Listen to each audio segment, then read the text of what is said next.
right? So now, so the question we're going to ask ourselves is that why majority of the PMP not able to move up in their career ladder despite a lot of hard work? Okay? So to answer that question, I need my friend who is a professional career trainer, career plan trainer, and also a psychologist herself to come and help us to explain what is stopping us in our mind from moving upwards. Can you help me to put together your hand to welcome Miss Valerie, please? Thank you, everyone. Some of you remember me. Some of you I have not met. Well, thank you for having me this afternoon. I'm only here for 10 minutes, very short time.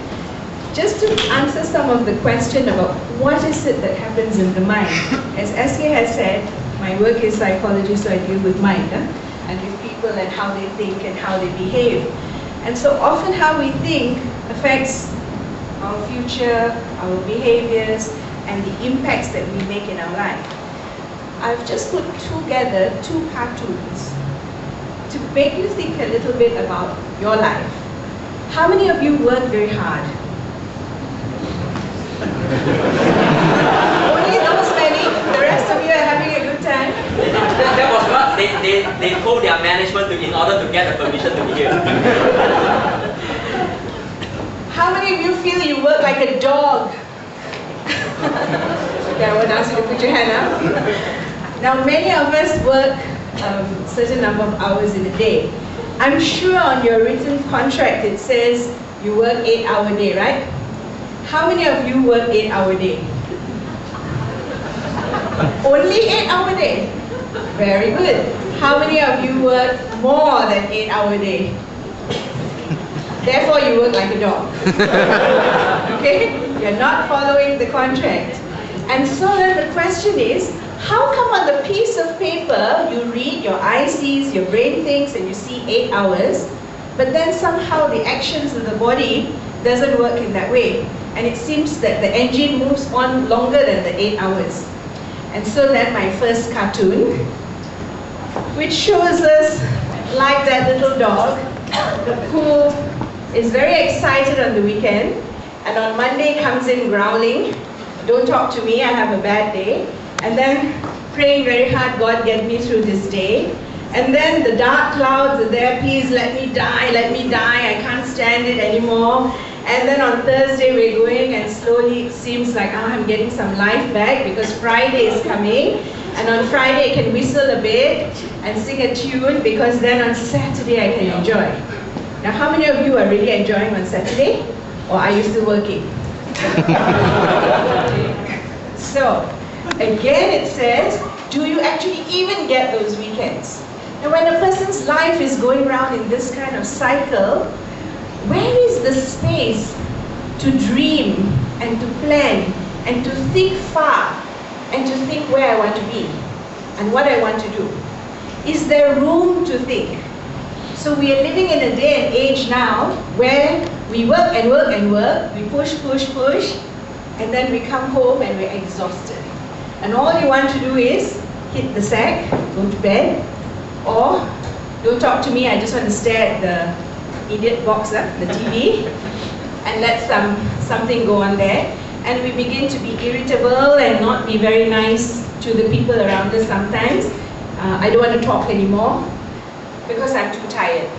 So when we're too tired to do anything other than just recover for the next day, where is this idea of my future going to come from? And very often, this is one of the things that SK showed just now, that we have dreamed to go high, but the reality is people only reach this far. And one of the reasons why we end up like that is because we're stuck in this daily life cycle with so much to do and not knowing where we want to go. So we forget, or we dream sometimes, and then we begin to be tired and then we don't move anymore. And so what happens when we sit too long? How relevant do we become in that role? And you all in IT industry, it moves with the blink of an eye, and it moves so fast. So that's my next cartoon. which says if you sit there long enough, even though it's in the right track, you might just get run over. So how long do you sit in the place that you sit? What is it that makes you fast enough to be able to know how to get up?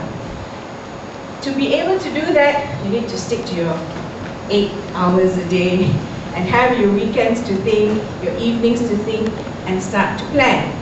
What is it that makes us not move or carry on working in this way? Number one problem we face in the world today, we are all afraid. We're afraid of who? We're afraid of the boss. We're afraid we'll lose our job. We're afraid we won't be able to put food on the table for our family. And so the thing that drives us and motivates us to move on is not excitement, is not the possibilities of the wonders that we can get in the world, but it's fear. And fear is no fun. And if we're driven by fear, we're going to be rolled over like that. So the challenge is, if we want to make something happen to our lives, our career, and change that mindset that we have, then the answer is, do we know what is in our mind? Do we know what is driving ourselves in our mind?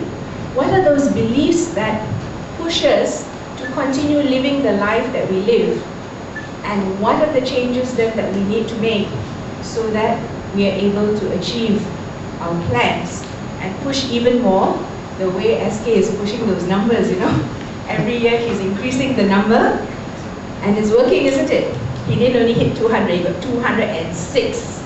He got 6 more than he planned. Huh? So all this happens when you can dream. And we can dream when we have time to dream. And when we give ourselves the space to dream, and then make it possible. So change is key, is number one factor of a good leader, of a good manager. If we can manage the changes around us, we will get somewhere. If we're afraid of the change, then this can only happen. So on that note, I hope you will continue on with the programs that they've planned to power up that career. Okay, thank you.